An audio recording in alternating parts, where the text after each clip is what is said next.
This place is great, really comfortable.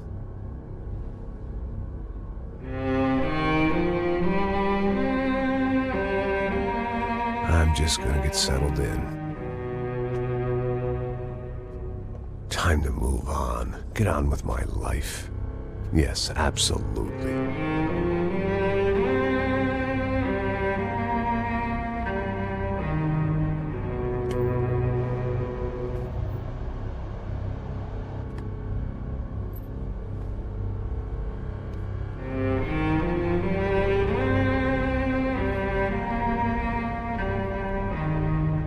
Now, like I said, it was a long time ago. Let it go. Seriously.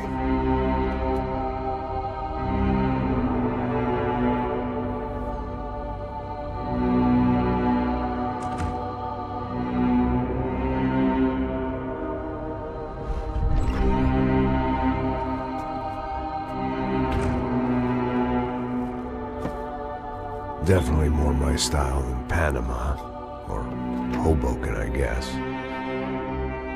No, if I'm honest, I just got kind of bored of boozing. I mean, once in a while, but not all the time. You're right, it wasn't doing me any favors. Maybe I'd lost my self-respect, but it's back. I'm excited, really. I really needed a new start.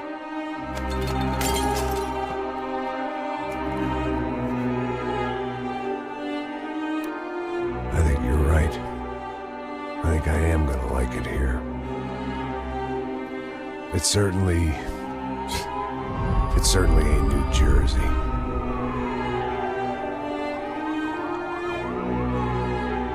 It's my new life. Just like you said.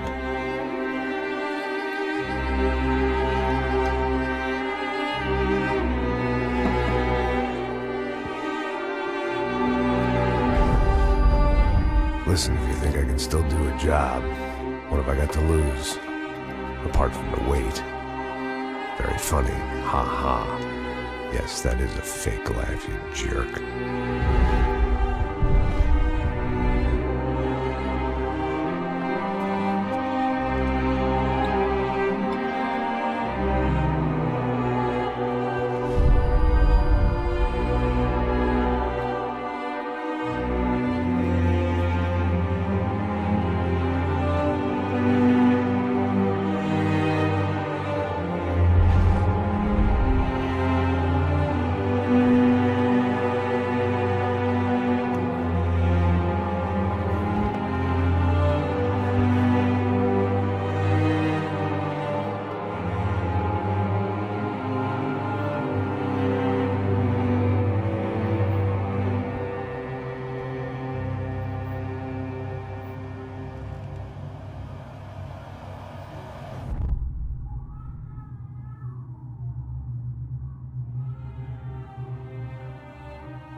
So I guess I'd become what they wanted me to be.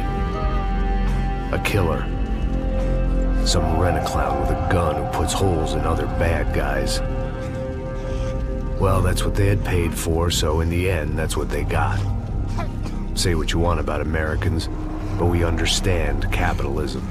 You buy yourself a product and you get what you pay for. And these chumps had paid for some angry gringo without the sensibilities to know right from wrong. Here I was, about to execute this poor bastard like some dime store angel of death. And I realized they were correct. I wouldn't know right from wrong if one of them was helping the poor and the other was banging my sister.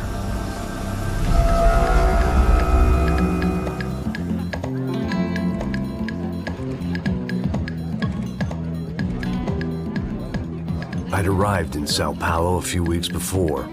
I was working a protection detail for the kind of people who need protection in a town like this. And what kind of town was this?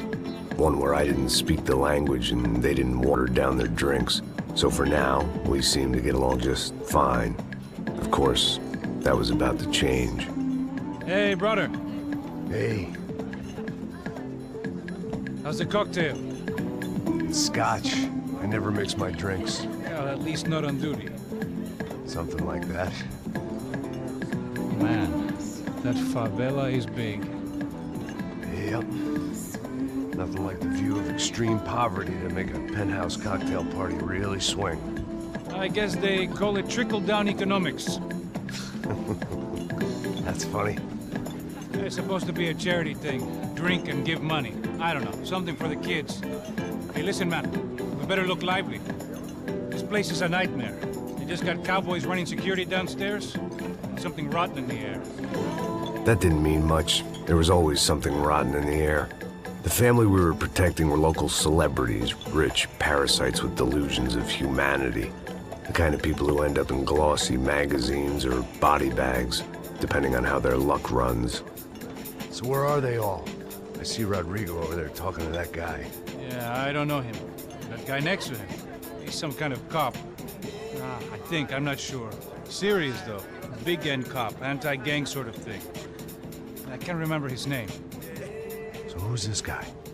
That guy's a plastic surgeon.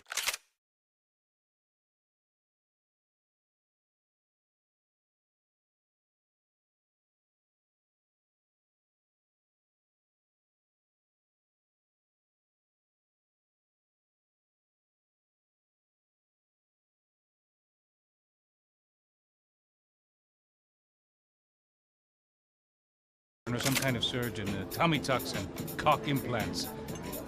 Ha! Look at Marcel. Still dances like a fool. Guess that's what a European education and a coke habit will do for Ricky Martin look-alike. That's very funny, Max. Oh, excuse me.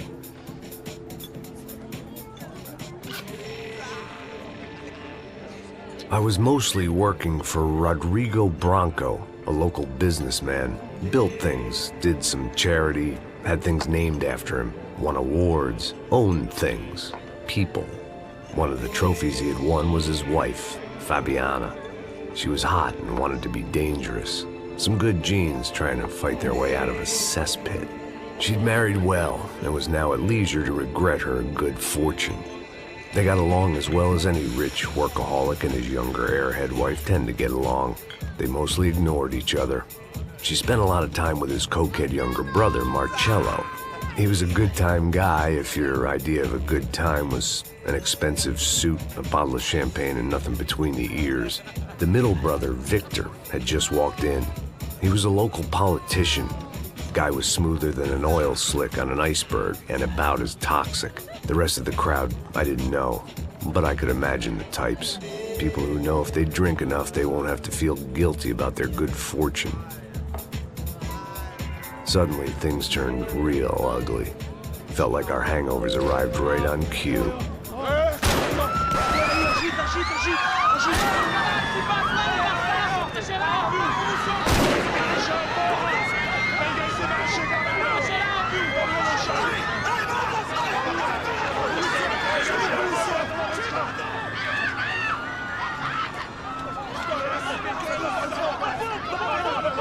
Passos! What was that? I don't know what the fuck that was. Let's go. Things had gone from fine to fucked up in about a second, and now there were two idiots at the wheel. Clear. Got this floor? Sure. All right, look after yourself, bro. Stay safe. It wasn't my own safety I was concerned about, trophy wife or not. I'd said I would protect the girl. I hoped I hadn't lost my edge, along with everything else. It was time to choose, a nasty fall or a bullet to the head.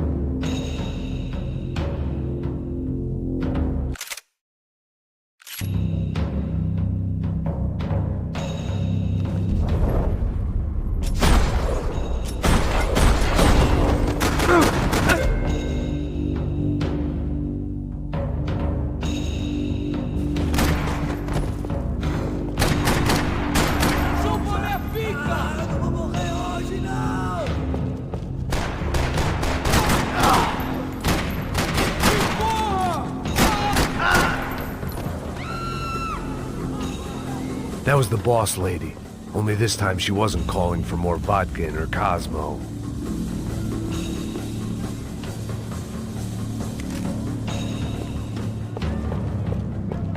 She was out on one of the balconies, and I hoped, not about to be thrown off it.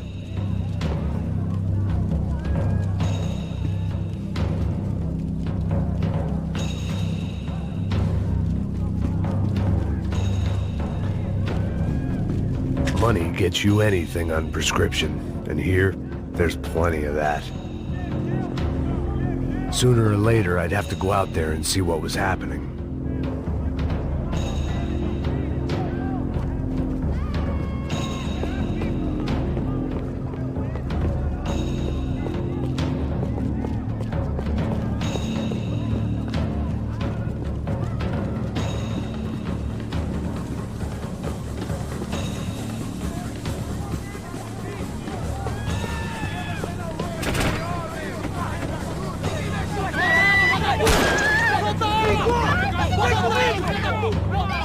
Don't be stupid!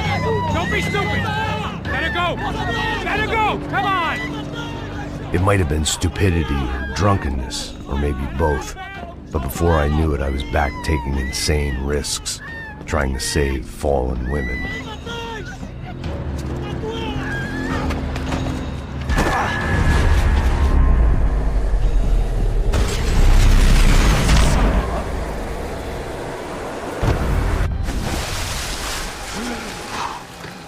Tranquila! Tranquila! Nós cuidamos disso. Nice work! Hey, you need a hand? No, you? Who the hell's Rodrigo? I don't know, man. Thanks. Somebody's gotta go find him. Está tudo sob controle agora. Fica tranquilo.